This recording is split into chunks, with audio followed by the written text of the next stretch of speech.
Professor Rafael? Yes. Hi. Hello, hi. My name is Stefano. Nice to meet you. Hello, Stefano. Hi. So, I'm an ISS student, and I read that you teach a course called Comparative Colonialism. Is that correct? I do. Do you have 2 minutes for me? Absolutely. Have a seat. Thank you. Yeah. What can I do for you? I was just interested in knowing a little bit more about the course. Sure. Okay, so what's the course about? Well, as the title implies, the course is about colonialism Yeah. and approaches it from a comparative perspective. Yeah. We begin from the late 15th century, which is the beginning of modern European colonialism, and we go through different phases until we reach somewhere close to the 21st century. Yeah. And the course essentially asks a number of questions. One is the obvious question, which is what is colonialism? Yeah. How is it related to the histories of empire? Mm-hmm. The second question has to do with how does colonialism still continue to affect us today? Yeah. What are its legacies? And third is to investigate some of the ways people have responded to the pressures and to the demands that colonialism have placed on them. So, are we gonna talk about something, some key terms, some key themes? What are they gonna be? Yeah. Well, there are essentially three well, there are more, but for the sake of brevity, probably three key terms that I would want to flag to anyone who's interested in the course. One is the question of power. Yep. A great deal of the course is trying to understand how colonialism brings with it peculiar nature of power relation, particular kinds of power relation, and how these change over time and depending on which places they are imposed on. For example, power relations between colonizers and colonized, as well as power relations between, for example, local elites who might collaborate with colonizers and other folks, power relations between minorities and majorities that emerge in the aftermath of colonial rule, and so forth. The second key term that we're going to be looking at is the question of resistance. Now, the question of resistance, of course, has to do with the ways in which those who have been colonized tend to respond to the kinds of power relations that they confront.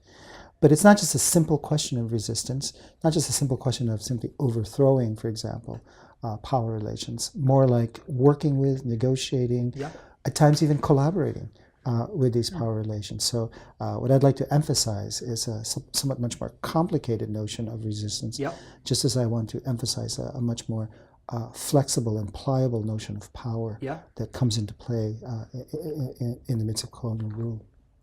Finally, a third key term is the question of representation. Because so much of colonial rule takes place by way of framing, if you will, the colonized and as well framing the motives, the actions, the desires of the colonizer.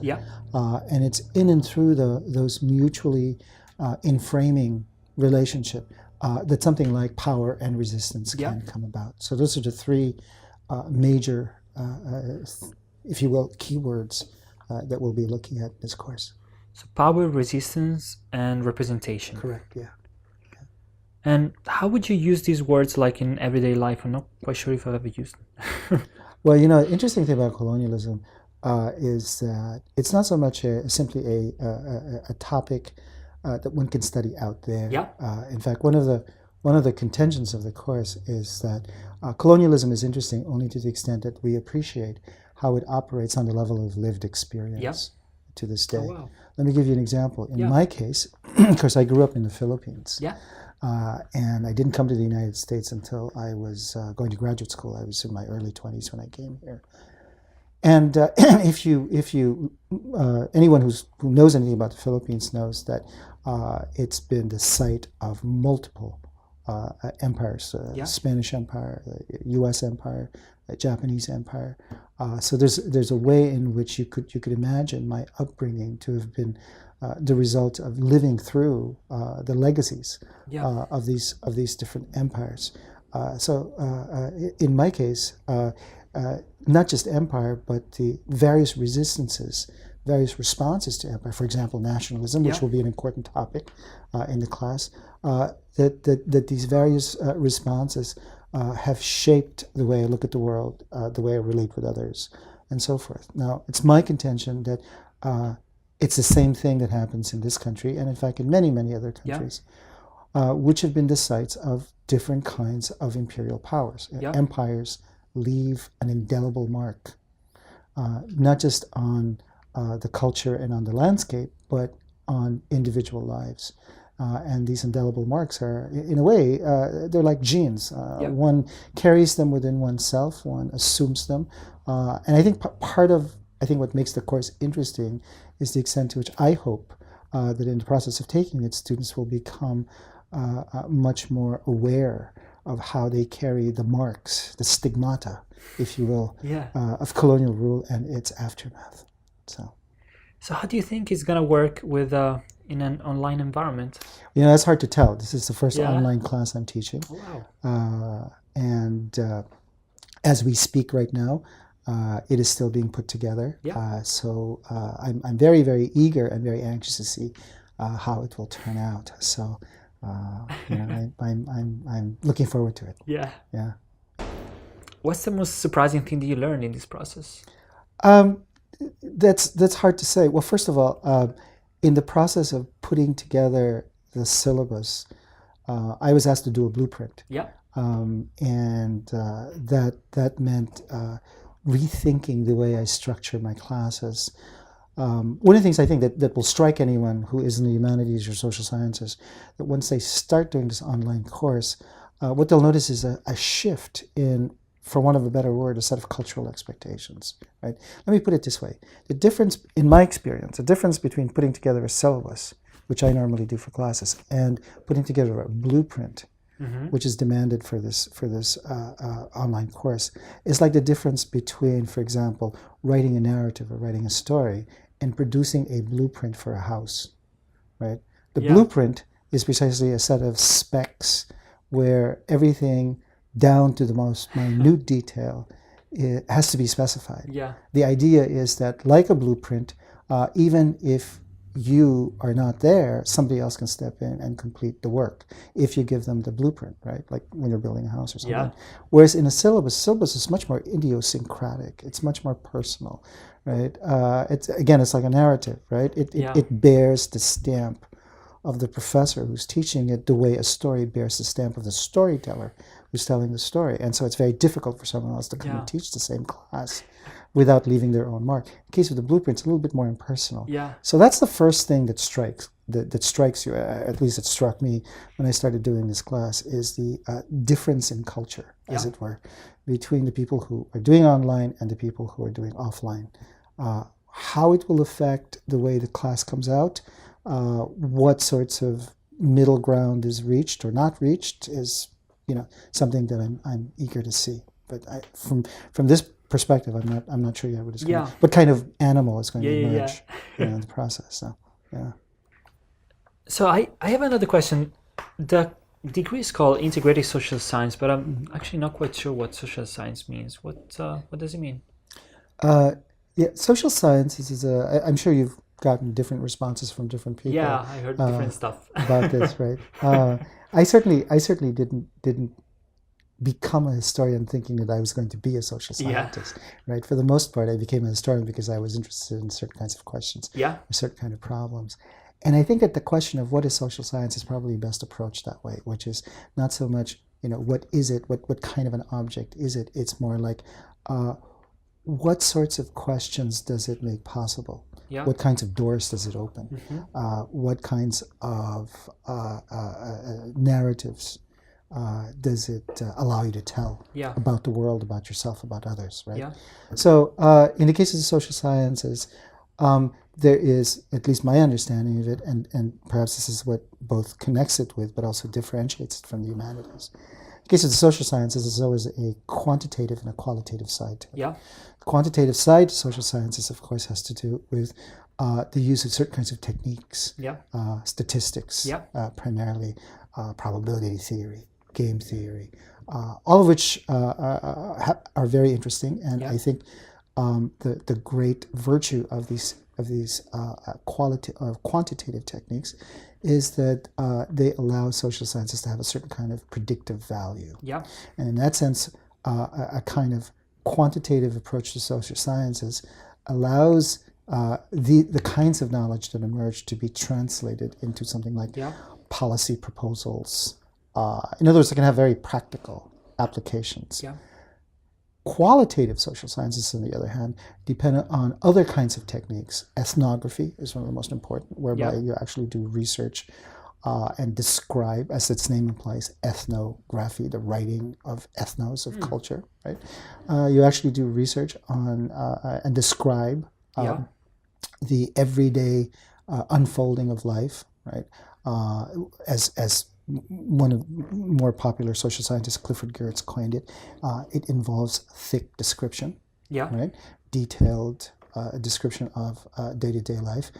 It's much more protracted, much more extended. It's also very comparative. It relies a great deal on things like knowledge of local culture, which includes, of course, knowledge of the language.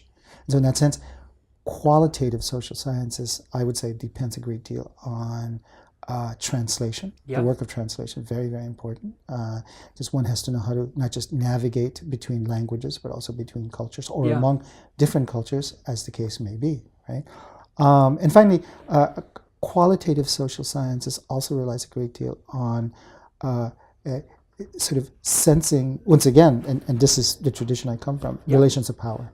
Relations of power are always crucial. The way in which certain kinds of, for want of a better term, the conduct of conduct, which is how I understand power. Yeah. Power is not just something that comes from above, right? It's about the orchestration, if you will, of certain behavior, so that I can convince you that what I want you to do is actually for your best interest, right? So I conduct your conduct the way, for example, a conductor conducts an orchestra, right?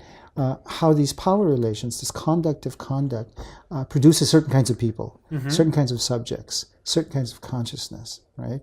And I think that that's in many ways at the heart of qualitative social sciences. Unlike quantitative social sciences, qualitative social sciences is not always immediately useful.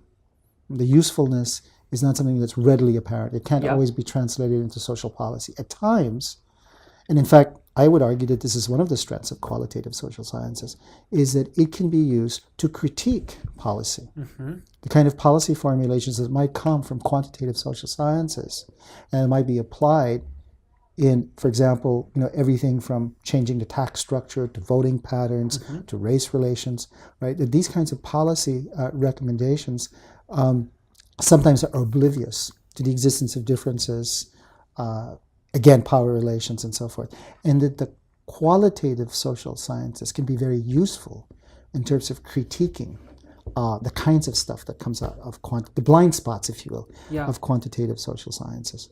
So together, these two aspects of social sciences, I think, interact in a very, very fruitful, very, very vital way that hopefully will benefit not just their practitioners, but also the students and the world at large. So it's a little bit overwhelming, but I guess it's gonna become clear. Yeah, I'm sorry if I went on. Oh, no, but it's very, very interesting. And it's not my fault because I asked. No, but it's very interesting because it kind of it brings together a lot of things that I've been hearing from other professors, and again, qualitative, quantitative. These are terms that kind of comes back. So no, it's very helpful. Like you brought them together. And that makes a lot of sense, actually. It's just a little bit overwhelming. It's just so much new stuff. And one thing about the course that I forgot to ask, is there any key author that we're going to look at, something that I can start reading or something? We sort of go through a whole bunch of folks. There isn't one single person. Certainly, Edward Said, which is a name that's quite prominent. We read a little bit of Edward Said, although the course is not. I have my own sort of particular take on Edward Said. We'll read bits and pieces from histories, comparative histories of colonization of North and South America, for example. So there isn't one particular big author.